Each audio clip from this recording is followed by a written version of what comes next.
அதாவது காலையிலிருந்து ஏகப்பட்ட மெசேஜ் கால் எனக்கு க்ளோசஸ்டா இருக்கிறவங்க கிட்ட இருந்து என்னன்னு பாத்தீங்கன்னா, மதன் நீ என்ன வந்து இன்னொரு ஒரு ஐடி விங் கிட்ட காசு வாங்கி விஜய் அண்ணாக்கு எதிராக வீடியோ போட்டியாமேன்னு. பொரளி, ரூமர், ஃபேக் நியூஸ். அது ஃபேக்.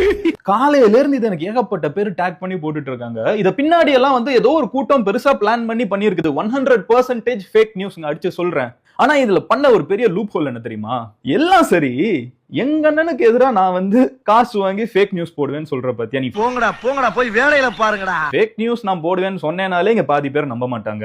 இவ்வளவு நாள் நான் இவ்வளோ பஞ்சாயத்துக்கு நடுவுல விஜய் அண்ணான்னு சொல்றேன். இன்ஸ்டாகிராம்ல கொஞ்ச நாளுக்கு முன்னாடி வரைக்கும் கூட வந்து நான் அந்த கரூர் சம்பவம் நடக்கிறதுக்கு ஒரு மாசத்துக்கு முன்னாடி ஒரு போஸ்ட் போட்டிருந்தேன். என்னாலும் அந்த மனுஷனை விட்டு கொடுக்க மாட்டேன்னு. அந்த போஸ்ட் வந்து கரூர் சம்பவத்துக்கு அப்புறம் சம்பந்தமே இல்லாம அவுட் ஆஃப் கண்டெக்ஸ்ட் அத்தனை பேர் தப்பா புரிஞ்சு பேசினப்ப கூட ரிமூவ் பண்ணாத என்னைய பார்த்து எங்க அண்ணனுக்கு எதிரா நான் வந்து காசு வாங்கிட்டு வீடியோ போட்டிருக்கேன்னு ஒரு ஃபேக் செட்டப், கம்ப்ளீட் செட்டப் பண்ணி ஒரு பெரிய ஸ்கேம் தமிழ்நாட்டுல நடக்குது. இதை எப்படி யூஸ் பண்றாங்கன்னா, மதன் கௌரியே வந்து காசு வாங்கி வீடியோ போட்டான், நீங்களும் காசு வாங்கி வீடியோ போடுங்க அப்படின்னு சொல்லிட்டு நிறைய இன்ஃப்ளூயன்சர்ஸ் கிட்ட இந்த மாதிரி கான்வர்சேஷன் நடந்துட்டு இருக்குது. படுத்துற நிமிஷம்னால தாங்க முடியலையே. எப்பவுமே இந்த மாதிரி நம்மள 7 வருஷமா இந்த சோசியல் மீடியால இருக்கேங்க. 7 வருஷமா இருக்கேன். எத்தனையோ வீடியோஸ் இந்த மாதிரி நம்மளை பத்தி வரும். எப்பவுமே இந்த பொலிட்டிக்ஸ் இருக்கிறதுனால நாக்குல நரம்பே இல்லாம பேசுவாங்கன்னு சொல்லுவாங்கல்ல, வாய் கூசாம போய் சொல்லுவாங்க. இது இப்போ இன்னைக்கு நேத்துக்கு இல்ல, இதுக்கு முன்னாடி வந்து பாஜகல இருக்கிற அண்ணாமலை அண்ணா அவங்க கிட்ட வந்து ஒரு பாட்காஸ்ட் உட்காந்து பண்ணப்பமா இருக்கட்டும், கனிமொழி அக்காவோட பண்ணதா இருக்கட்டும், அவங்க கூட ஒரு வீடியோ பாட்காஸ்ட் அதே நேரத்துல பண்ணோம்.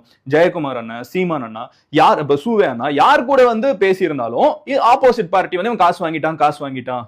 சரி, அப்ப கூட வந்து இது அரசியல்ல இருக்கிறவங்க பண்றாங்கன்னு விட்டுட்டு போனா, இன்னைக்கு சாதாரண மக்களை ஏமாத்துறதுக்கு இன்ஃப்ளூயன்சஸ், இன்னோசென்ட் இன்ஃப்ளூயன்சஸை ஏமாத்துறதுக்கு என் பேரை யூஸ் பண்ணி ஒண்ணு நடந்துட்டு இருக்குன்னு தெரியறப்போ ஐம் அப்சல்யூட்லி டிஸ்கிரண்டில்ட்.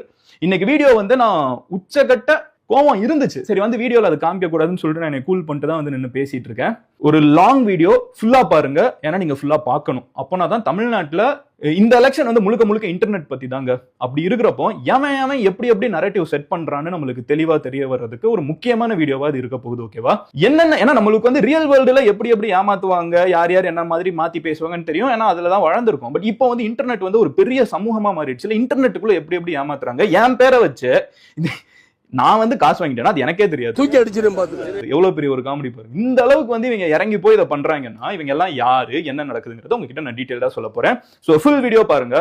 கோவத்தை கண்ட்ரோல் பண்ணிட்டு முடிஞ்ச அளவுக்கு ஃபன்னா பேச போறேன். மேட்டர்னு பாத்தீங்கன்னா, ஒரு வீடியோ வந்து காலையில இருந்து இந்த ட்விட்டர்ல கட் பண்ணி போடுறது, இன்ஸ்டாகிராம்ல போடுறது, யூடியூப்ல போடுறதுன்னு சொல்லிட்டு எல்லா இடத்துலயும் போட்டுட்டு இருக்காங்க. என்ன மேட்டர்னு பாத்தீங்கன்னா, அதோட கண்டெக்ஸ்ட் வந்து, அதாவது தமிழ்நாட்டுல வந்து இருக்கக்கூடிய இன்ஃப்ளூயன்சர்ஸ வந்து காசு கொடுத்து ஒரு கட்சியோட ஐடி விங் வந்து வீடியோ போடுங்கன்னு சொல்றாங்களாம். இப்போ இதை சொல்றதுக்கு என்னப்பா சாட்சி இருக்குதுன்னு கேட்கறதுக்காக ஒரு ஆடியோ டேப் காமிக்கிறாங்க. 2 பேர் பேசிக்கிறாங்க போன் கால்ல. அந்த மாதிரி ஒரு ஆடியோ இருக்குது. இந்த ஆடியோல என்ன சொல்றாங்கன்னா, ஒரு கட்சியோட ஐடி விங், இந்த சைடு வந்து ஒரு இன்ஃப்ளூயன்சர், 2 பேருக்கும் பேர் கிடையாது. இதுதான் இதுல பியூட்டி. ஓகேவா? அதாவது ஒரு கிரெடிபிளான ஒரு விஷயம் கிடையாது. சோ 2 பேருக்கும் பேரே கிடையாது. எனக்கு இது முழுக்க என் மேல அவதூறு பரப்புறதுக்கு உருவாக்குன ஒரு விஷயமா தோணுது.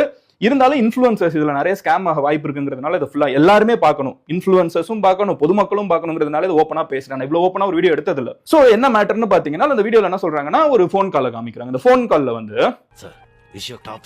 யாருனே அடையாளம் இல்லாத இங்க இருக்கிற ஒரு கட்சி நிர்வாகியா, இந்த சைடு வந்து அடையாளமே இல்லாத ஒரு இன்ஃப்ளூயன்சரா, இவங்க 2 பேருக்கு நடுவில் ஒரு போன் கால். இது உண்மைங்கிற பட்சத்தில் இந்த போன் கால்ல என்ன சொல்றாங்கன்னா, மதன் கௌரி வந்து கரூர் சம்பவம், அதுவும் வாயில நல்லா வருது, வேற மேனிபுலேட் பண்றதுக்கு வேற வீடியோ கிடைக்கலையாடா, 40 பேர் இறந்து போயிருக்காங்க, அந்த வீடியோக்கு மதன் கௌரி காசு வாங்கிட்டு விஜய் அண்ணாக்கு அகேன்ஸ்டா வீடியோ போட்டேன், விஜய் அண்ணா சொல்ல டிவிக்கு அகேன்ஸ்டா வீடியோ போட்டேன், நான் அப்படிதாங்க சொல்லுவேன், சோ விஜய் அண்ணாக்கு அகேன்ஸ்டா வீடியோ போட்டேன்னு சொல்லி பேசியிருக்காங்க. இதுக்கு அவங்க அந்த சைட்ல இருந்து, இன்ஃப்ளூயன்சர்ல இருந்து கேட்கறாங்க, உண்மையிலே அப்படிலாம் இல்லையா, நான் அந்த வீடியோ பார்த்தேனே அப்படின்னு அந்த பையன் கேட்கறான். இதுக்கு இந்த கட்சியில இருந்து சொல்றாங்களா, இல்ல அது 100% ப்ரொமோஷனு, நாங்க தான் கொடுத்தோம். யாரா கொடுத்தீங்க, ஒரு இன்வாய்ஸ் காட்டுறா, நான் இப்ப பப்ளிக்கா உன் மேல குற்றச்சாட்டு வைக்கிறேன், யாரு ஏதாவது சாட்சி இருக்கா? இஷ்டத்துக்கு வாய்க்கு வந்தது, அதாவது வாய்க்கு வந்தபடி எல்லாம் பேசப்படாது, எதா இருந்தாலும் நியாயமா பேசணுமா இல்லையா? உன் பாட்டுக்கு கோபமா இருக்கு மக்கள், இந்த கேப்டன் சொல்ற மாதிரி ஆத்திரமா வருது. பட் எனிவே அப்படி வந்து சொல்றாங்க, மதன் கௌரி வந்து காசு வாங்கிட்டு வீடியோ போட்டாச்சு, அது ப்ரொமோஷன் தான், நீங்க வந்து அதே மாதிரி வீடியோ போடுங்க.